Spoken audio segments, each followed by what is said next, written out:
Hi guys, imagine sailing off the edge of the known map into waters where sea monsters were thought to lurk and entire continents were just rumours.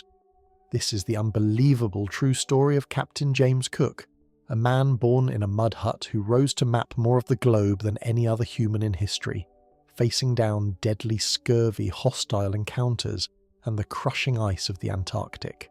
We're diving into the epic voyages that unlocked the Pacific Ocean, revealing secret lands and changing the shape of the world forever. But before we begin, for those who enjoy slow, thoughtful stories about legendary figures, hit like, subscribe and share in the comments which personality or historical figure you'd like me to cover next. And tell me, where are you watching from? I'm always curious to see the different places my viewers are from. Before he was the legendary explorer charting the vast unknown, James Cook was just a farm boy born in Yorkshire, England in 1728. He didn't come from money or noble blood, which makes his incredible rise to greatness even more astonishing for that era. At the age of 16, he left the farming life behind to work as a shop boy in a small coastal village where the sights, smells and sounds of the ocean sparked a lifelong obsession. He soon apprenticed in the merchant navy, learning the brutal but essential ropes of sailing heavy coal ships through the treacherous, storm-battered waters of the North Sea. This grueling environment was the ultimate training ground, teaching him precise navigation, advanced mathematics, and exactly how to command a vessel in the worst possible weather conditions. In 1755, with the 7 Years' War looming on the horizon, Cook made a shocking decision. He quit his comfortable and profitable merchant job to join the British Royal Navy as an ordinary bottom-ranking seaman. It seemed like a massive step backward, but Cook was playing the long game. His extraordinary talent for surveying and map-making quickly caught the attention of his commanding officers. During the Siege of Quebec, Cook charted the complex and highly dangerous St. Lawrence River under the cover of darkness, an act of sheer brilliance and quiet bravery that allowed the British fleet to launch a massive surprise attack. This masterstroke didn't just help win a major historical battle, it completely catapulted Cook's reputation. The Royal Society and the Admiralty suddenly realised they had a geographical genius on their hands. They desperately needed someone to lead a highly classified mission to the South Pacific, a journey combining cutting-edge astronomy with a secret hunt for a mythical, undiscovered southern continent. They didn't choose an aristocrat or a high-born lord for this vital task. They chose the farmer's son. With his promotion to command the famous HMS Endeavour, the stage was officially set for the greatest era of maritime exploration the modern world had ever seen.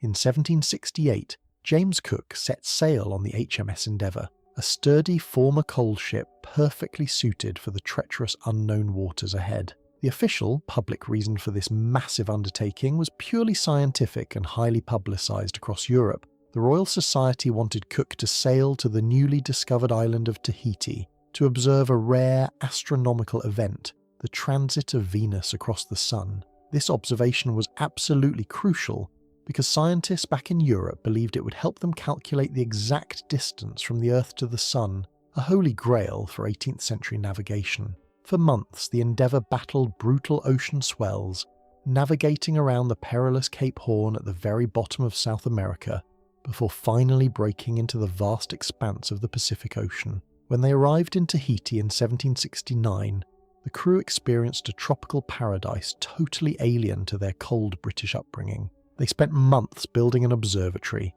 interacting with the local Polynesian people, and successfully recording the astronomical data despite a few tense misunderstandings over stolen equipment. But observing the stars was only half the job. Once the transit of Venus was complete, Cook broke the seal on a set of top-secret orders from the British Admiralty. The true, hidden objective of his voyage was suddenly revealed to the crew. He was to sail south into uncharted waters to find the mythical Terra Australis Incognita, the great southern continent.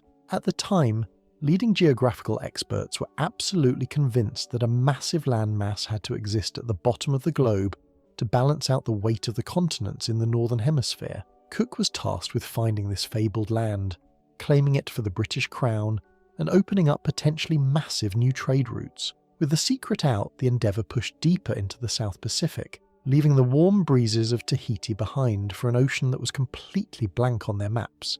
sailing directly into the biggest geographical mystery of the age. Sailing directly south from the tropical warmth of Tahiti, the Endeavour plunged into the harsh, freezing swells of the unknown ocean. For weeks, the crew stared at an endless, terrifying horizon, with absolutely no sign of land, pushing the limits of their 18th century wooden ship. Finally, in October 1769, a young cabin boy named Nicholas Young spotted a rugged coastline rising from the mist. The British had rediscovered New Zealand, a landmass that had only been briefly glimpsed by Dutch explorer Abel Tasman over a century earlier. But unlike Tasman, who retreated after a brief conflict, Cook was determined to stay and investigate. Dropping anchor, the crew soon came face to face with the indigenous Maori people, a fiercely proud and deeply formidable warrior culture. The initial encounters were intensely volatile and unfortunately resulted in tragic misunderstandings, with fatal clashes occurring in the early tense standoffs. However, Cook, utilising a brilliant Polynesian navigator named Tupaia, who had joined them in Tahiti, managed to establish a fragile communication and eventually trade with various local tribes. While navigating the treacherous cultural landscape, Cook also set about his primary geographical mission with absolute obsession. Over the next 6 grueling months, he sailed the Endeavour completely around the coastline of New Zealand, producing a map so incredibly accurate that it remained the standard maritime chart for decades. By successfully circumnavigating the rugged shores, Cook proved beyond a shadow of a doubt that New Zealand was actually comprised of 2 distinct massive islands, totally shattering the popular European theory that it was the northern tip of the mythical southern supercontinent. The fabled Terra Australis remained totally elusive, forcing the legendary captain to make a critical decision about where to steer his battered ship next, setting his sights on the uncharted western horizon. After successfully charting the entirety of New Zealand, James Cook faced a massive, potentially fatal decision regarding the route home. The Endeavour was badly battered, its sails were rotting, and the crew was exhausted from months of brutal oceanic exposure. Returning east around the freezing, deadly Cape Horn was considered a literal death sentence for the wooden ship. Instead, Cook made the bold, calculated choice to steer westward toward the unexplored eastern coast of New Holland, a landmass known today as Australia. In April 1770, after weeks of staring at an empty ocean, a lieutenant spotted land, a moment that forever altered the course of global history. Cook sailed north along this completely uncharted coastline, desperately searching for a safe natural harbour to repair his damaged vessel. They finally dropped anchor in a sprawling inlet that Cook famously named Botany Bay, inspired by the absolute explosion of exotic plant life discovered there by the expedition's lead scientist Joseph Banks. Stepping onto the sandy shores, the British crew encountered the Gweagal people, the indigenous Australians who had lived on that land for tens of thousands of years. The cultural divide was staggering, and the initial contact was fraught with tension as the Gweagal bravely defended their ancestral home. Despite explicit orders from the Royal Navy to establish friendly relations, meaningful communication proved entirely impossible. The British could not comprehend a society that had absolutely no interest in their shiny metal trinkets or European trade goods. Instead, the crew focused on documenting the bizarre new world around them, capturing specimens of strange wildlife like the kangaroo, an animal so completely weird to European eyes that early descriptions sounded like pure fantasy. As the Endeavour prepared to leave Botany Bay and continue its perilous journey north, Cook had no idea that the most terrifying chapter of his first voyage was lurking just beneath the surface of the Coral Sea. Sailing north from Botany Bay, the Endeavour entered one of the most magnificent but intensely perilous marine environments on the planet, the Great Barrier Reef. For weeks, Cook meticulously navigated through a literal maze of razor-sharp coral hidden just beneath the crystal-clear water, a task requiring agonizing precision. On a fateful night in June 1770, the unthinkable happened when the ship violently slammed into a submerged reef, tearing a massive hole in its wooden hull. Water rushed in at an absolutely terrifying rate, threatening to send the legendary vessel to the bottom of the ocean. In sheer panic, the men worked the pumps endlessly, while throwing heavy cannons and precious ballast overboard to lighten the ship, buying themselves just enough time Using an ingenious maritime technique called fothering, they managed to pull a sail filled with rope and wool under the hull to plug the leak. By an absolute miracle of leadership and sheer physical endurance, Cook managed to limp the severely crippled Endeavour to the mouth of a nearby river, spending 2 agonizing months repairing the damage. While stranded, the crew interacted more extensively with the local Gugu Yimithir people, marking the first recorded instance of Europeans learning the word kangaroo directly from an indigenous language. Once the patchwork repairs were finally completed,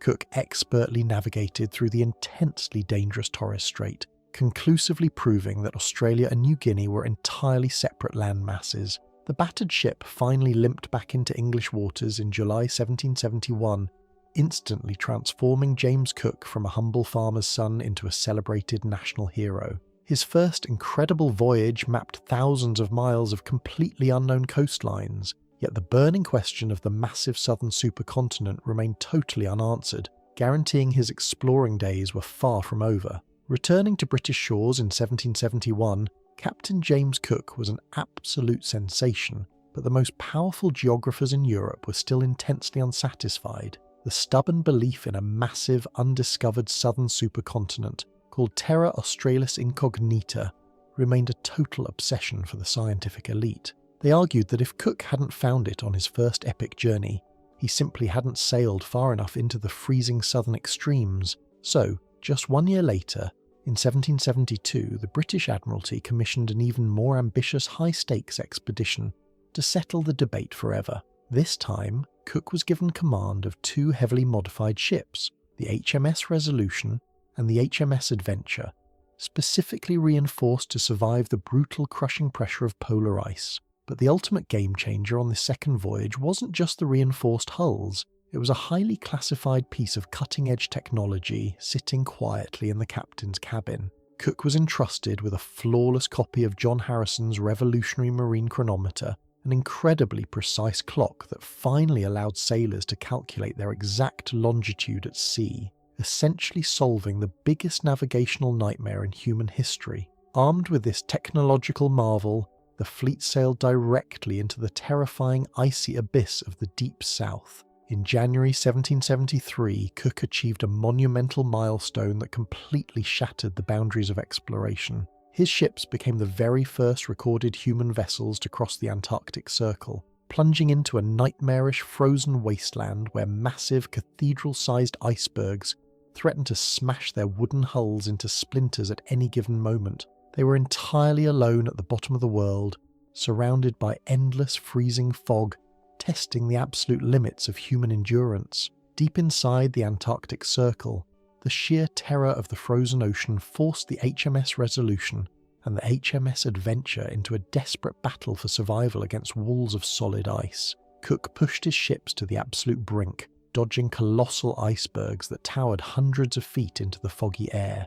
The cold was so intense that the rigging froze solid, snapping like fragile twigs in the violent howling winds. Despite his relentless determination, the impenetrable ice pack eventually created an impossible barrier, forcing the legendary captain to make a highly necessary command decision to turn north before his entire crew was permanently trapped. They had sailed further south than any humans in recorded history, proving conclusively that if a massive southern continent did exist, it was locked in an eternal, uninhabitable winter, completely useless for European colonization. Escaping the icy jaws of the extreme south, the expedition retreated toward the tropical warmth of the Pacific to repair their battered vessels. During this critical recovery phase, a massive, blinding storm tragically separated Cook's Resolution from the Adventure, leaving him entirely alone in the unpredictable ocean. Without his sister ship, Cook utilized the time to meticulously map stunning new island chains like the New Hebrides,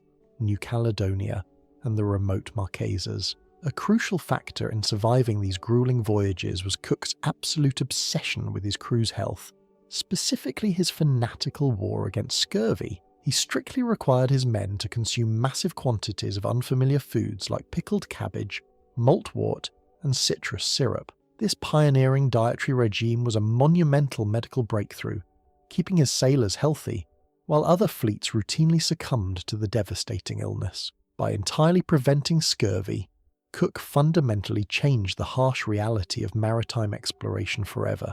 After completely shattering the centuries-old myth of a lush, habitable southern supercontinent, James Cook finally steered the HMS Resolution back toward England in the summer of 1775. He had successfully circumnavigated the globe at extreme southern latitudes, essentially proving that the Pacific Ocean was a massive expanse of water rather than a hidden landmass. When he dropped anchor on British shores after 3 grueling years at sea, Cook was no longer just a respected naval officer. He was transformed into an absolute international superstar. The Royal Society officially awarded him the prestigious Copley Medal, not just for his incredible map-making, but primarily for his groundbreaking methods in completely eradicating the deadly threat of scurvy among his crew. He was instantly promoted to post-captain and given a highly comfortable, well-paid retirement position at the Greenwich Hospital. For a man born in a dirt-floor mud hut, it was an unimaginable level of success and profound social elevation, but the quiet life of an esteemed pensioner simply could not hold a man whose heart belonged entirely to the uncharted ocean. The British Admiralty had one final, massive geographical obsession that desperately needed solving: the legendary Northwest Passage. For hundreds of years, European powers had aggressively hunted for a mythical, navigable waterway cutting directly across the icy top of North America, a shortcut that would radically transform global trade between the Atlantic and the Pacific. The government offered a staggering financial reward to anyone who could finally chart this fabled route. At 47 years old, ignoring his own physical exhaustion, Cook stepped out of his brief retirement and aggressively volunteered for the ultimate challenge. In July 1776, precisely as the American colonies across the Atlantic were dramatically declaring their historical independence, Captain James Cook set sail on his third and most dangerous expedition, commanding his trusted HMS Resolution alongside a completely new vessel, the HMS Discovery, sailing blindly toward the frozen roof of the world. Leaving the political turmoil of the American Revolution far behind, Captain James Cook steered the heavily loaded HMS Resolution and the HMS Discovery south toward the familiar but always treacherous Cape of Good Hope. His grand strategy for this ultimate voyage was completely different from his previous expeditions.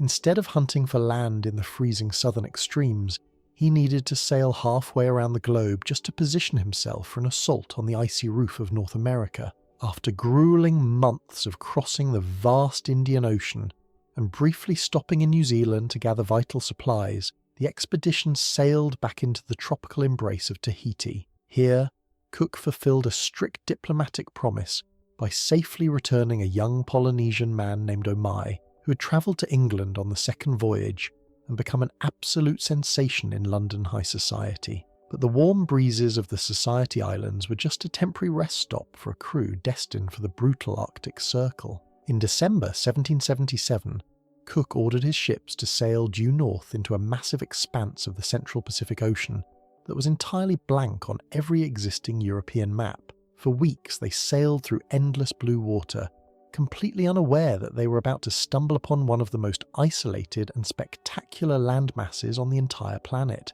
On a crisp morning in January 1778, the lookout high in the mast spotted the towering, majestic volcanic peaks of Oahu rising dramatically from the horizon. Cook had just made the completely accidental but monumental discovery of the Hawaiian archipelago, which he originally named the Sandwich Islands in honour of his primary naval sponsor.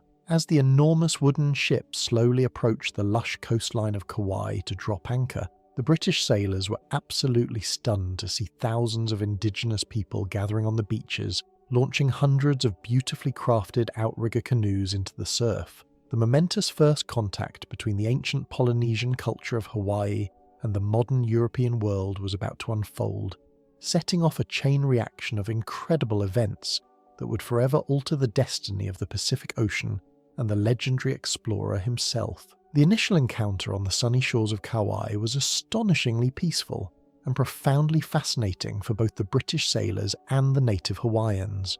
As the islanders paddled out to the towering wooden ships, Cook was absolutely blown away by a massive geographical revelation. These completely isolated people spoke a language strikingly similar to the Polynesians he had met in Tahiti and New Zealand. thousands of miles away. This undeniable linguistic connection proved the immense, mind-boggling scale of ancient Polynesian navigation across the vast Pacific Ocean. For 2 weeks, the crew traded precious iron nails and scrap metal for vital fresh water, pigs, and sweet potatoes, highly necessary supplies for the grueling journey ahead. But Cook simply could not linger in this newly discovered tropical paradise. The ultimate prize, the legendary Northwest Passage, was waiting in the freezing north. In February 1778, the Resolution and Discovery raised their anchors and sailed away, leaving the warm Hawaiian breezes for the bitter, biting winds of the North American coastline. They made their first rugged landfall near present-day Oregon, and violently battered their way up the incredibly complex, dangerous shores of British Columbia and Alaska. The weather turned brutally hostile, replacing sunshine with freezing rain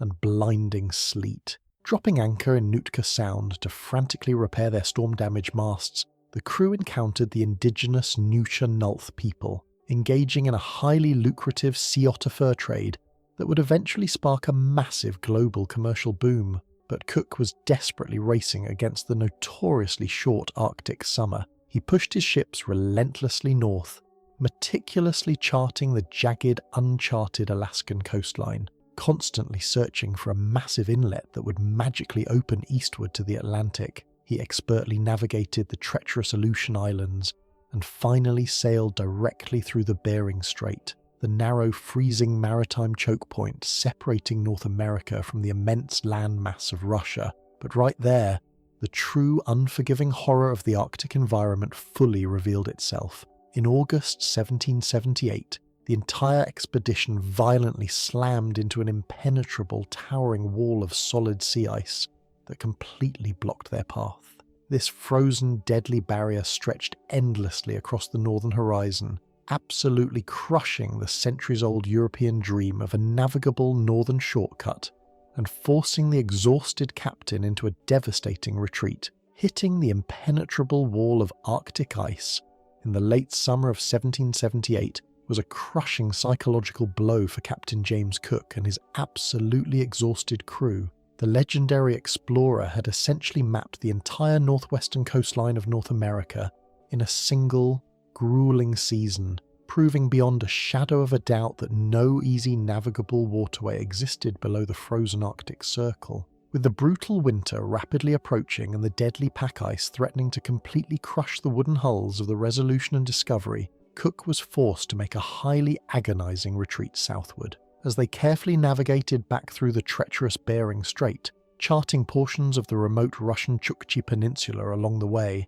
a noticeable and alarming shift began to occur in the captain's legendary demeanour. The man who was once famous for his brilliant, measured and deeply compassionate leadership started exhibiting sudden outbursts of intense anger and profound physical exhaustion. His relentless, decade-long battle against the world's most dangerous oceans was finally taking a massive, undeniable toll on his mind and body. The crew was heavily battered, freezing, and entirely sick of the bitter Arctic winds, desperately needing a safe haven to repair their rotting sails and shattered masts. Cook made the absolute crucial decision to abandon the freezing north for the season and steer his battered expedition thousands of miles back toward the warm, welcoming embrace of the Sandwich Islands, the tropical paradise he had accidentally discovered earlier that year. For weeks, the ships rode the massive Pacific swell southward, the freezing fog gradually replaced by stunning sunshine and flying fish. In late November 1778, the towering, majestic volcanic peaks of Maui finally pierced the horizon, marking their highly anticipated return to the Hawaiian archipelago. But this time, they were not returning to the familiar shores of Kauai. Instead, they were about to encounter the absolute largest and most populated island in the entire chain, setting the stage for a spectacular, weeks-long maritime dance with the local inhabitants that would ultimately seal the great explorer's tragic fate. Arriving off the spectacular coast of the Big Island of Hawaii in late 1778, the HMS Resolution and Discovery did not immediately drop anchor. For 8 agonizingly slow weeks, Captain James Cook ordered his battered ships to meticulously circle the massive volcanic landmass, searching for the absolute perfect sheltered harbour to conduct extensive repairs. This incredibly prolonged clockwise procession around the island unwittingly mirrored a deeply sacred indigenous ritual. Unbeknownst to the exhausted British sailors, their arrival perfectly coincided with the Makahiki season, a massive months-long agricultural festival dedicated to Lono, the Hawaiian deity of peace, fertility, and music. When Cook finally guided his towering wooden vessels into the stunning crescent-shaped embrace of Kealakekua Bay in January 1779, the reception was utterly unprecedented in the entire history of global exploration. An estimated 10,000 native Hawaiians paddled out on hundreds of intricately carved outrigger canoes, completely surrounding the British ships in a jaw-dropping display of joyous celebration, while thousands more lined the sandy shores chanting and singing. The sheer scale of the welcome was absolutely overwhelming, and many historians believe the islanders may have initially viewed Cook as a physical manifestation or a highly significant representative of Lono himself, arriving precisely on schedule according to their sacred celestial calendar. The exhausted crew was treated with unimaginable generosity, instantly ushered into high-ranking ceremonies, and provided with massive quantities of fresh roasted pork, sweet potatoes, and clean water. For an entire month, the battered sailors rested in this unbelievable tropical paradise, completely repairing their rotting sails and shattered rigging under the warm Pacific sun. The atmosphere was incredibly harmonious, a vibrant exchange of culture and goods that felt like the absolute pinnacle of Cook's legendary career, completely masking the devastating cultural misunderstanding that was slowly brewing just beneath the surface of this massive celebration. The deeply harmonious month spent in Kealakekua Bay during the massive Makahiki festival was intensely beneficial for the exhausted crew, completely restoring their shattered health under the warm Pacific sun. However, the sheer scale of the British presence and their absolute insatiable appetite began placing a severely unsustainable burden on the local Hawaiian resources. Feeding an entire fleet of hungry, massive European sailors rapidly depleted the island's essential food stores, causing highly understandable growing resentment among the native population and their powerful alii, the ruling chiefs. Captain James Cook and his officers started acutely sensing a dramatic shift in the atmosphere from joyous celebration to highly noticeable quiet impatience. Realizing the intense cultural strain they were causing, Cook finally ordered the HMS Resolution and Discovery to raise their heavy anchors in early February 1779, intending to definitively sail northward and aggressively resume his obsession with the freezing Arctic search for the mythical Northwest Passage.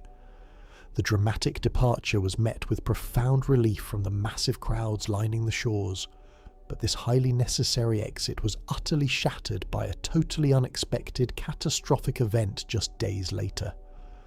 Barely out of sight of the Hawaiian archipelago, a violently intense storm suddenly descended upon the expedition, entirely smashing the crucial foremast of the Resolution.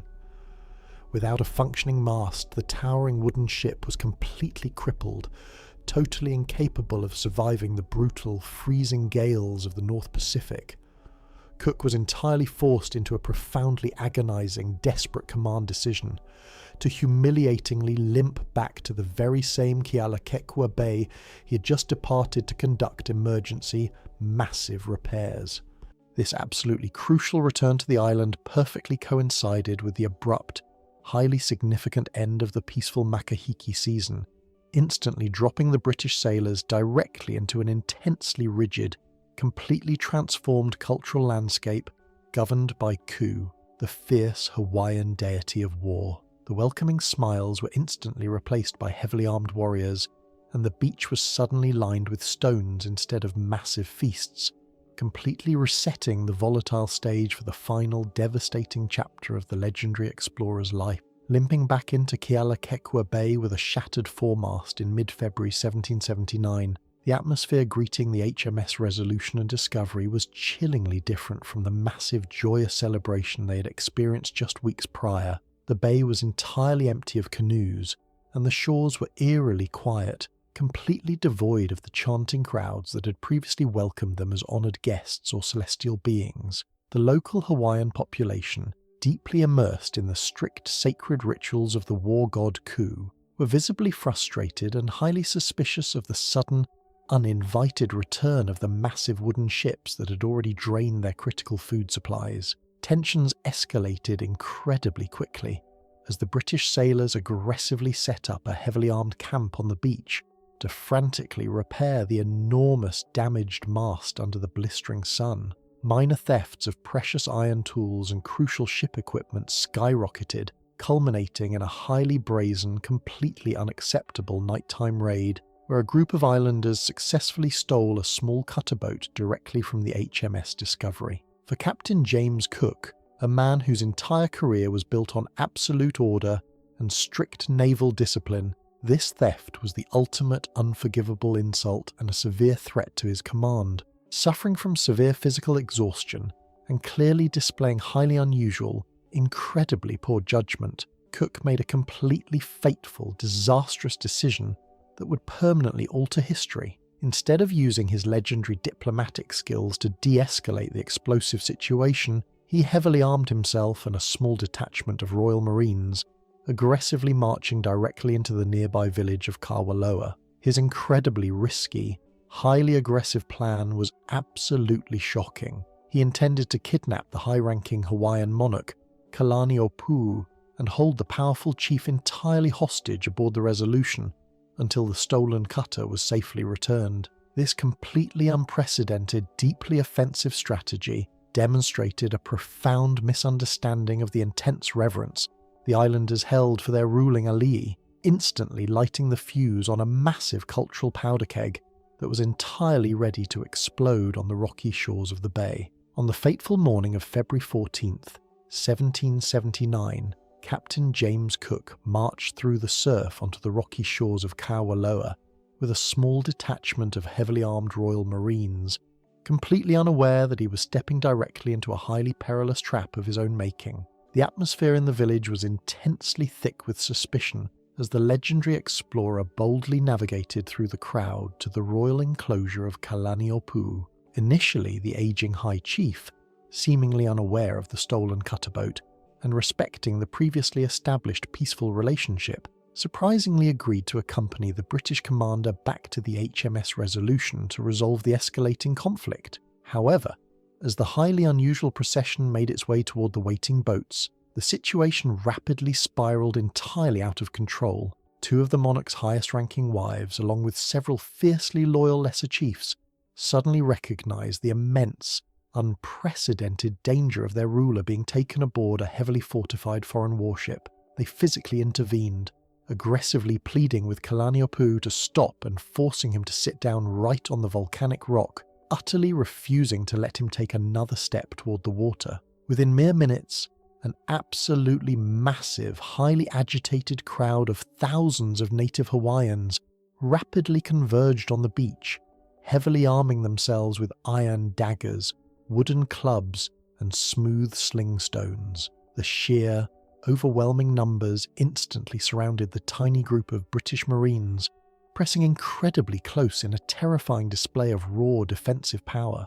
Just as Cook realized the monumental scale of his disastrous miscalculation and finally ordered his men to abandon the reckless hostage plan and retreat, devastating news suddenly ripped through the enormous crowd like absolute wildfire. An urgent messenger frantically paddled across Kealakekua Bay, screaming that British sailors on the other side of the harbour had just fatally struck a highly respected Hawaiian chief attempting to cross the naval blockade. This incredibly tragic loss was the absolute breaking point, instantly transforming the chaotic standoff into a completely explosive, wildly uncontrollable eruption of immediate retaliation. The devastating news of the slain chief instantly ignited the massive crowd on the shores of Kealakekua Bay, completely shattering any remaining chance for a peaceful, organised retreat.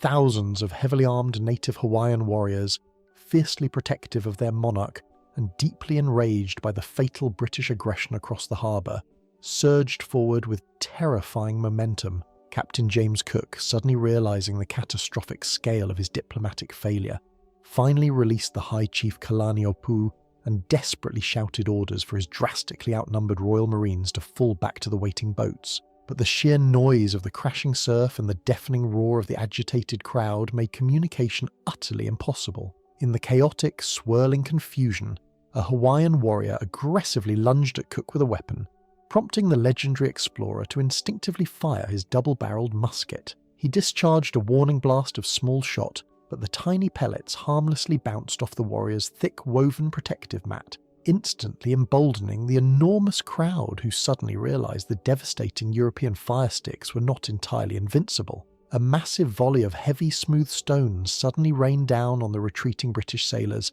severely injuring several men and triggering a frantic, disorganised barrage of deadly lead balls from the panicked Marines. The beach instantly erupted into absolute brutal close-quarters combat, as Cook bravely turned his back to the hostile crowd to shout a final, desperate command for his men in the small boats to cease firing and pull in closer for a rescue. He was violently struck in the back of the head by a heavy wooden club. Stumbling forward into the knee-deep volcanic surf, the greatest navigator the modern world had ever seen was instantly overpowered, fatally falling in a chaotic, tragic frenzy that abruptly ended his historic life right in the very waters he'd spent decades brilliantly mastering. The sheer shock of witnessing Captain James Cook fall lifeless into the volcanic surf of Kealakekua Bay sent an absolute wave of paralysing horror through the surviving British crew. As the remaining Royal Marines desperately scrambled into the small cutter boats under a relentless hail of heavy stones, they were forced to entirely abandon the body of their legendary commander to the chaotic crowd on the beach. Back aboard the HMS Resolution and Discovery, the atmosphere was completely devastated, replacing strict naval discipline with profound grief and terrifying uncertainty about how to survive this monumental catastrophe. Command immediately fell to Captain Charles Clark, a deeply respected but severely ill officer suffering from advanced tuberculosis, who now faced the impossible task of safely navigating the crippled expedition out of a highly hostile harbour. Instead of launching a massive, vengeful bombardment against the native villages with heavy cannons, Clark wisely chose a desperately needed diplomatic approach, incredibly aware that his battered ship still strictly required a functioning foremast to ever see England again. He initiated a tense, highly delicate negotiation with the ruling Hawaiian alii to secure the safe return of Cook's remains. Unbeknownst to the grieving British sailors, the indigenous leaders were not disrespecting the fallen explorer. Instead, they were treating his body with the absolute highest level of sacred reverence traditionally reserved strictly for their own paramount chiefs and most powerful monarchs. The islanders performed a deeply complex ancient funerary ritual, meticulously preparing his remains according to their sacred traditions, believing this deeply spiritual process would permanently capture his immense mana or profound spiritual power, keeping it on the island forever.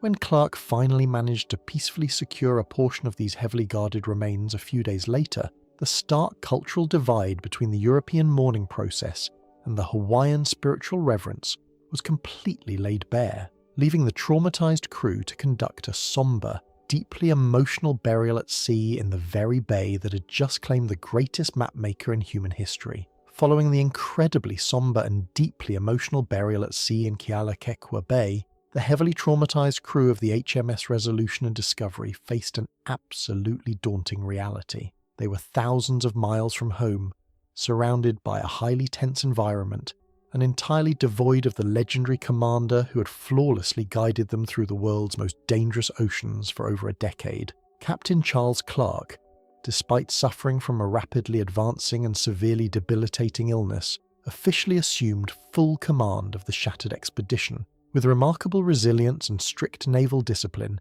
he managed to maintain a fragile peace with the local population just long enough to frantically complete the absolutely essential repairs on the Resolution's massive foremast. In March 1779, the two towering wooden ships finally raised their heavy anchors and sailed out of the stunning volcanic harbour, leaving the beautiful but deeply tragic Hawaiian archipelago behind forever. But in a monumental display of absolute loyalty to his fallen friend and an incredible commitment to the British Admiralty's original orders, Clark did not immediately steer the battered vessels south toward the safety of England. Instead, he made the incredibly bold and highly grueling decision to turn the expedition directly back to the freezing north. They were going to make one final desperate attempt to conquer the mythical Northwest Passage. The exhausted sailors, who had just survived a monumental tragedy in the tropics, were entirely forced to brace themselves for another brutal assault on the Arctic Circle.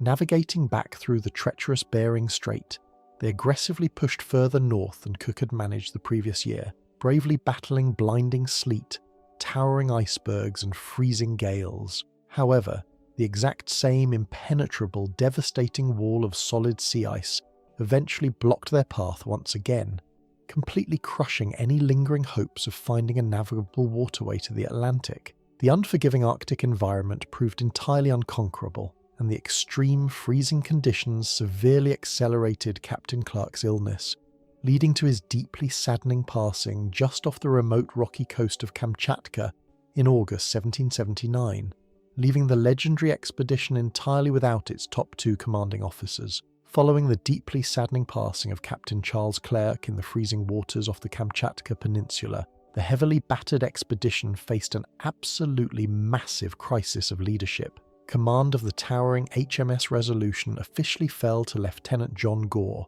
a highly experienced sailor who was incredibly unique among the crew because he was actually born in the American colonies, specifically Virginia. As the American Revolutionary War was aggressively raging across the Atlantic, an American-born commander was now entirely responsible for safely guiding the greatest British scientific expedition in history back to London. Gore and his second-in-command, Captain James King aboard the HMS Discovery, wisely decided to completely abandon the freezing Arctic nightmare and permanently set a course for the long, grueling voyage home. They successfully navigated the incredibly complex coastlines of Japan and China, briefly stopping in Macau to trade their highly valuable cargo of sea otter pelts previously acquired in North America. This incredibly lucrative transaction officially sparked an absolute economic frenzy, proving to the world that immense wealth could easily be generated in the emerging Pacific fur trade. But as the towering wooden ships slowly made their way across the vast Indian Ocean